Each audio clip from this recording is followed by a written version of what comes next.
integra también este foro de debate y planificación educativa a través de su presidente, Guillermo Mazzola, entregará al doctor Fernando Haddad una distinción honorífica en nombre de todos los estudiantes de la Universidad Nacional de Córdoba por el compromiso del prefecto de Sao Paulo con la educación pública y el acceso a la misma.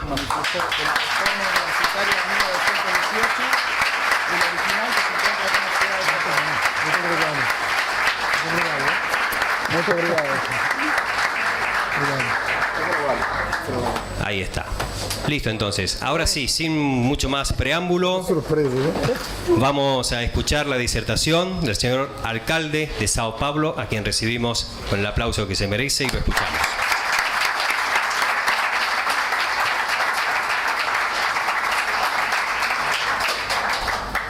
Muito boa tarde a todos. Eu vou falar em português, então peço licença aos senhores, ao prefeito de Córdoba, que nos recebe com muita gentileza, muita delicadeza no dia de hoje, ele e toda a sua equipe. Nós estamos muito honrados de promover essa conversa entre nós no encerramento desse encontro tão importante, uma vez que eu aprendi que Córdoba se distingue das cidades argentinas por manter um sistema municipal de educação, e acho que isso é uma experiência muito valorosa, sobretudo no momento em que se pretende dar impulso a programas inovadores. E me foi pedido pela secretária de Educação que discorresse sobre uma experiência da cidade de São Paulo, que completa 10 anos em 2014, que é a experiência das escolas parque, ou Centros Educacionais Unificados, CEUs, como nós o chamamos. A origem dessa ideia remonta ao modernismo brasileiro. Portanto, nós estamos falando de intelectuais que atuaram no município de São Paulo nos anos 50, 60, e que conformaram uma ideia de educação que não prosperou naquele momento, mas que veio a ganhar impulso por uma conjuntura muito favorável que ocorreu 10 anos atrás. Eu penso que se eu transmitir um pouco dessa experiência, talvez eu possa ajudar a equipe local a não apenas se valer da experiência pregressa de São Paulo, como evitar alguns equívocos naturais de projetos inovadores. Então, o intercâmbio de ideias, senhor prefeito, pode nos ajudar a aprender com a história e, quem sabe, daqui a alguns anos, São Paulo e Córdoba vão estar trocando experiências a respeito das suas vivências locais. O CEU nasce de uma conjuntura muito específica. A equipe da então prefeita Marta Suplicy é convidada por um secretário de Habitação a fazer um sobrevoo pela cidade de São Paulo. A cidade de São Paulo tem 1.500 km², portanto 3 vezes a dimensão de Córdoba. E nós temos 12 milhões de habitantes, ou seja, com apenas 3 vezes o território, nós temos quase 10 vezes a população. Portanto, as pessoas vivem numa situação de desconforto. A busca do bem-estar é uma obsessão na cidade de São Paulo, para que a cidade se mantenha funcional.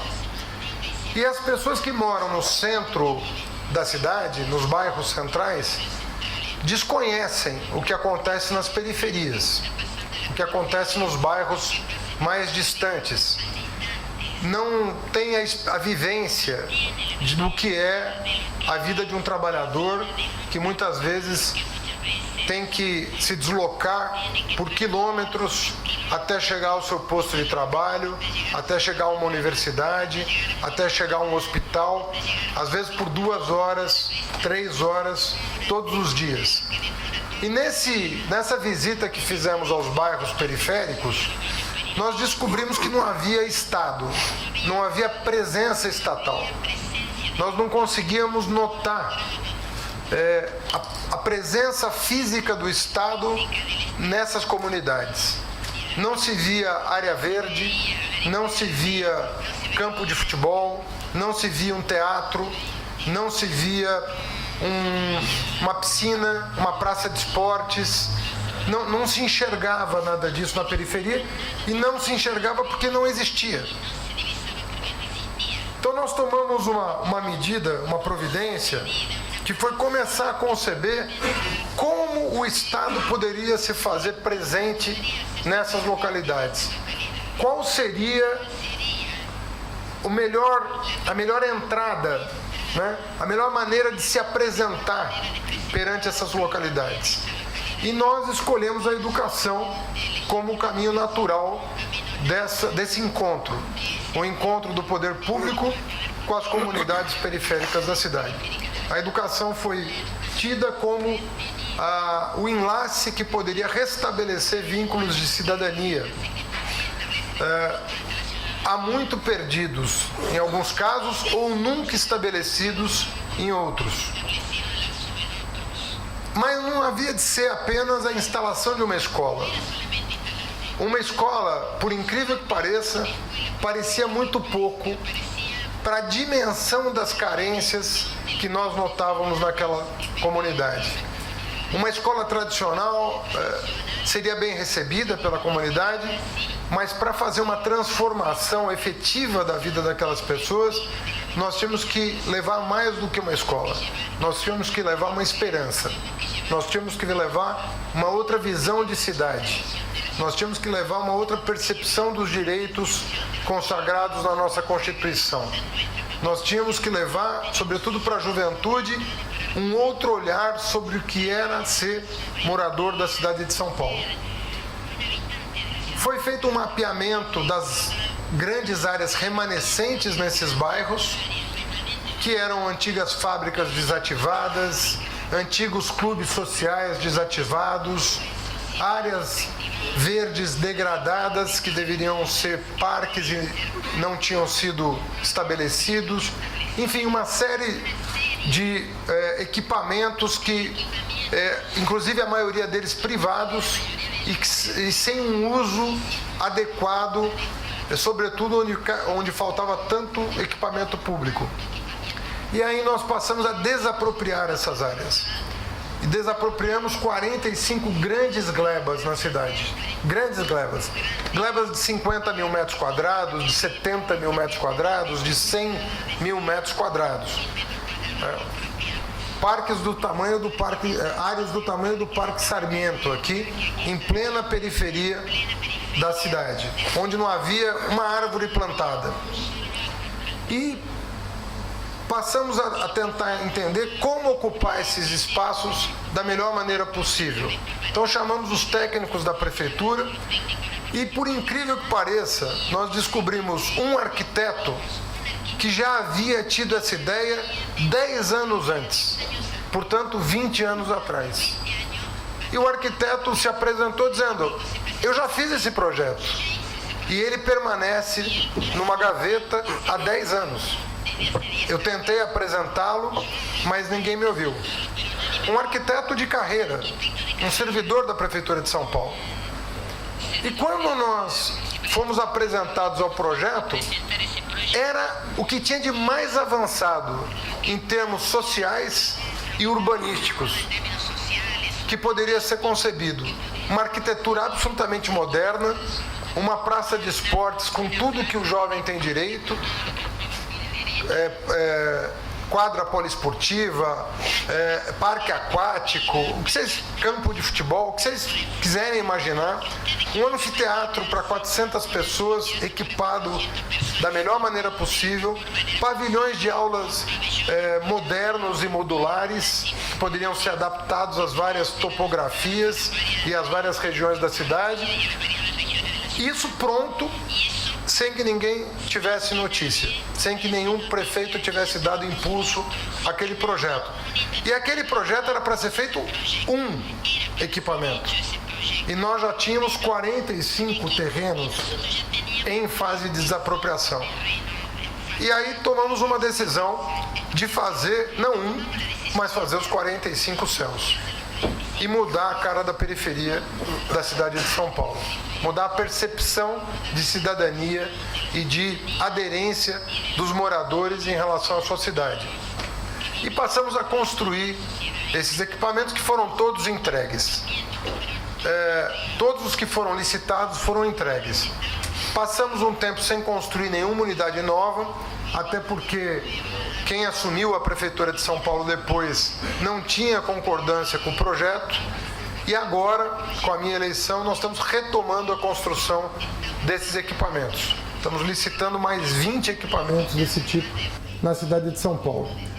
O curioso desse equipamento, mais do que ele próprio, do ponto de vista arquitetônico, né, sem prejuízo da beleza do projeto, o que tem de mais bonito e importante no projeto é o projeto pedagógico, é a construção que a comunidade fez junto aos educadores para a ocupação desse equipamento.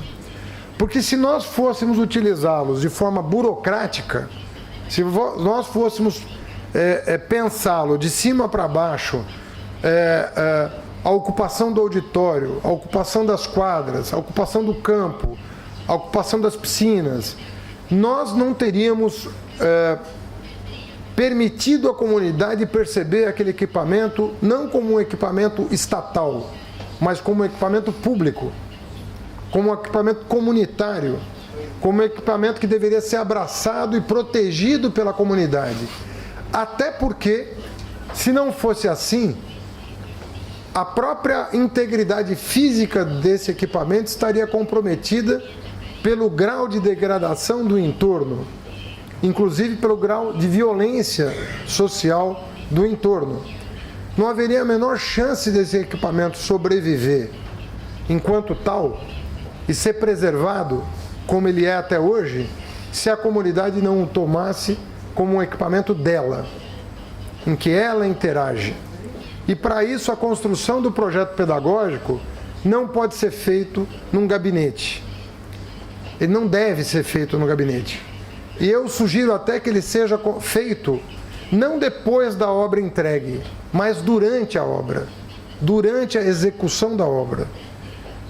Porque a comunidade teria a oportunidade de, inclusive, ao perceber o esforço dos trabalhadores que constroem, o esforço do poder público que aloca os recursos dos cidadãos, né?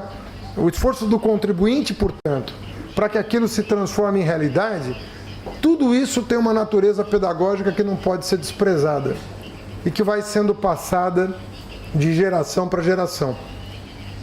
Então, os céus de São Paulo são um acontecimento muito importante do ponto de vista socio-urbanístico.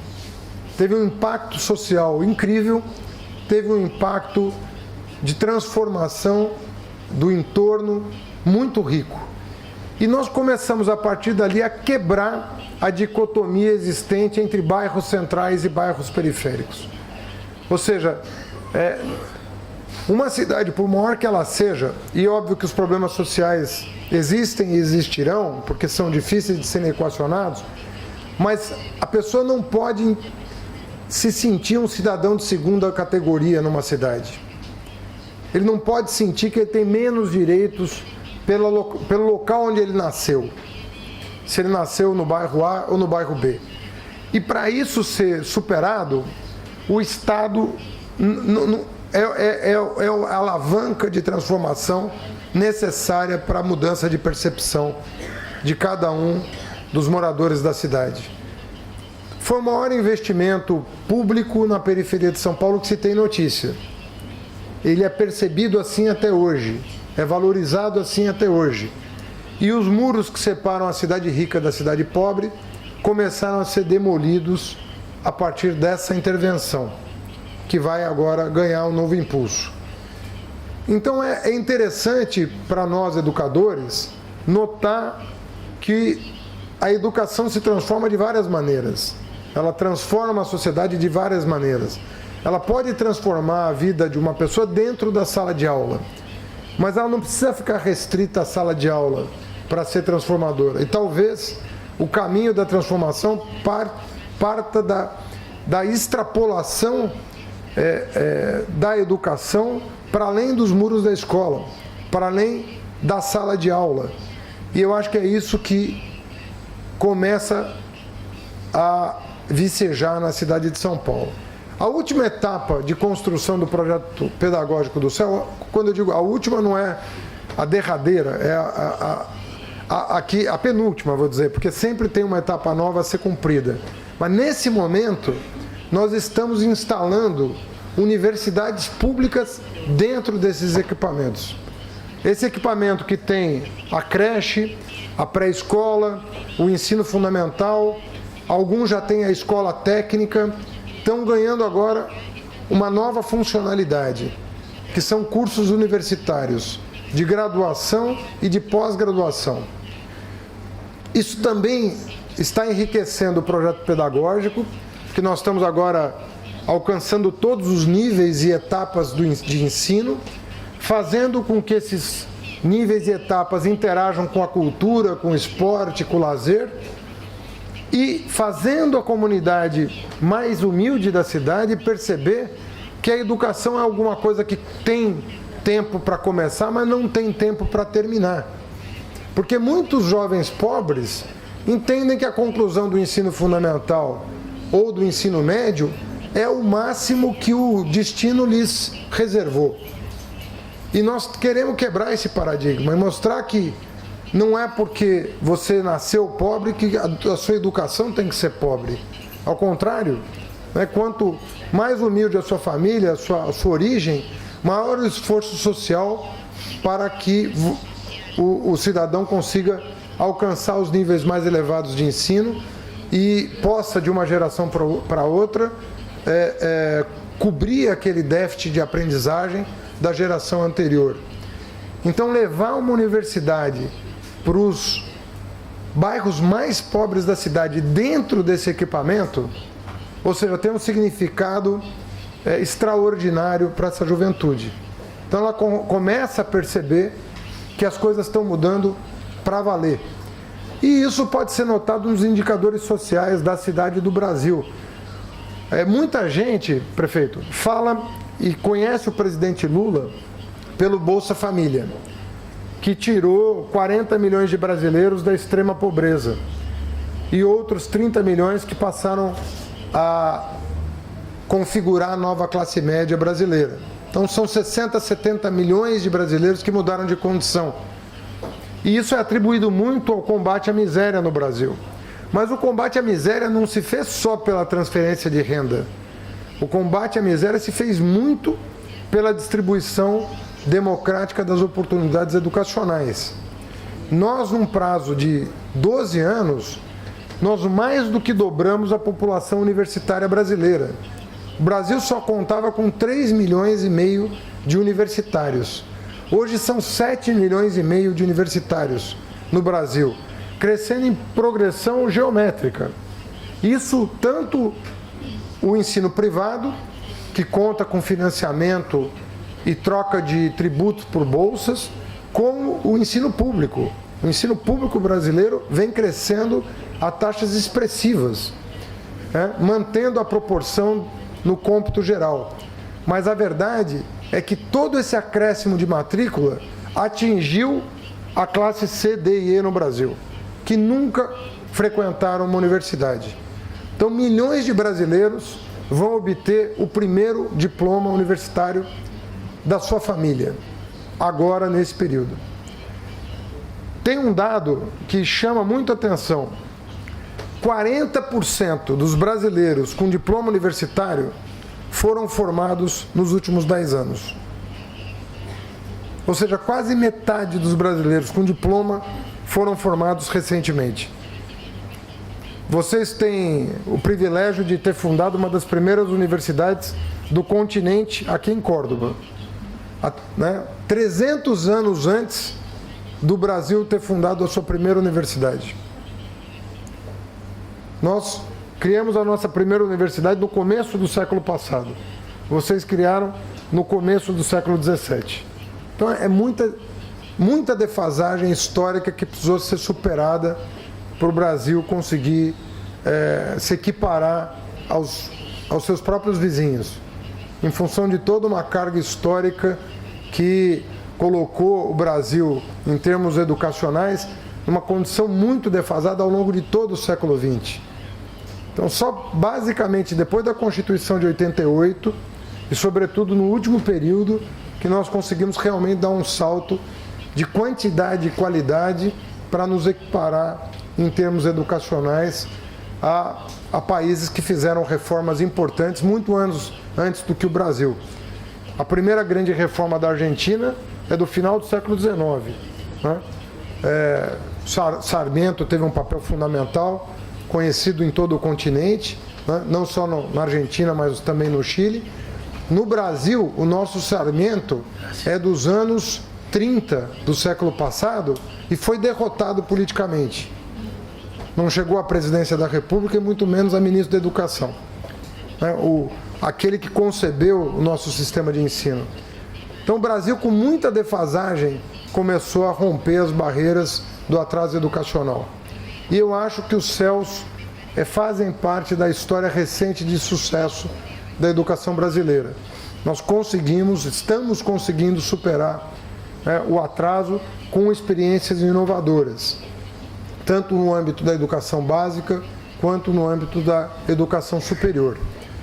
E eu acho que, para terminar, eu concluo resgatando o que eu já disse, mas porque eu acho que é o que é mais importante que fique dessa nossa conversa, que é o papel da comunidade na construção desse projeto.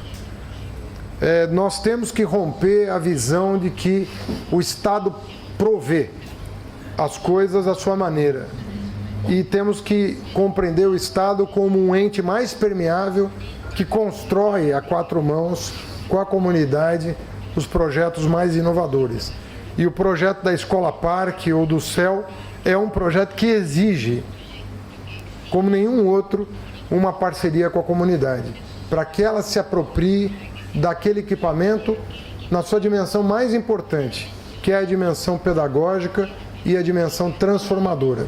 Eu acho que com isso a cidade de Córdoba vai se transformar cada vez mais numa cidade educadora, que eu acho que é o sonho de todos nós, que as nossas cidades possam ser vistas assim, como espaços de educação.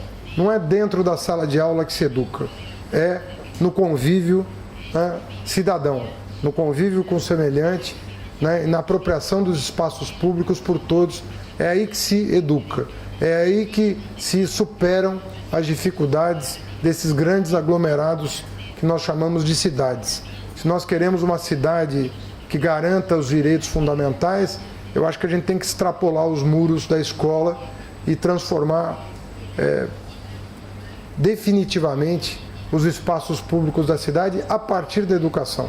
Então, a educação é a grande alavanca e o projeto da Escola Parque é um grande instrumento de transformação da percepção das pessoas sobre a própria cidade. Viva Córdoba, bom proveito, vocês tenham muito sucesso.